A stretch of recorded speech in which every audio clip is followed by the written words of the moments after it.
Magandang gabi po sa inyong lahat. Narito na po yung ginawa kong prosperity bowl. So, una ay lagyan muna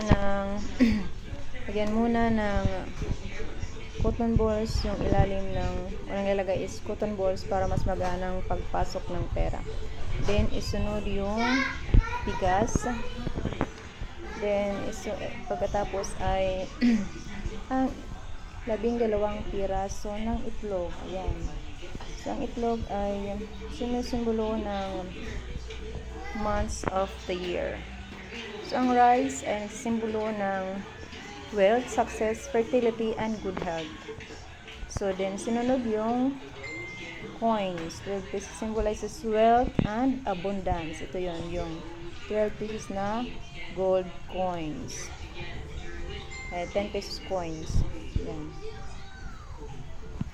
Then, pagkatapos ay nilagyan yung chocolate gold coins. Ito yon. So, na sumisimbolo ng mas matamis na samahan ng pamilya, kaibigan, at mga kamag-anak at kasama sa trabaho.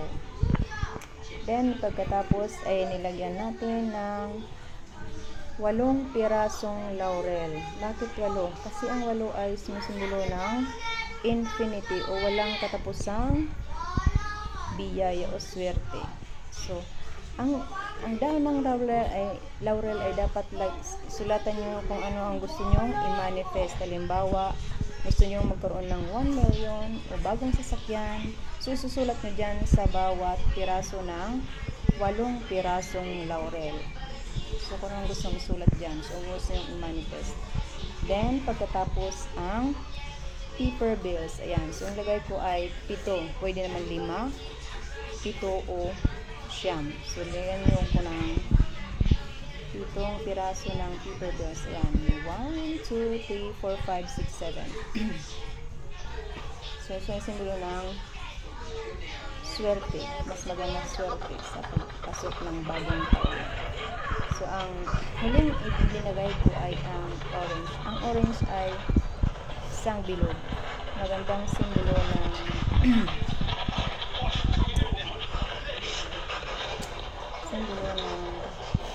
kasaganaan. So, yan. Then, ang huling natin ilalagay ang 3 pirasong ampaw. So, yan.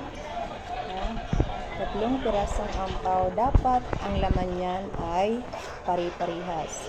Mayroon niyang 168 pesos each.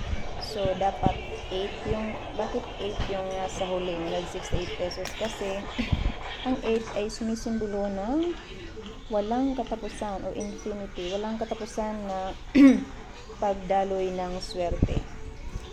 So, yun lamang po. Sana may natutunan po kayo sa video ito. Maraming salamat sa panonood.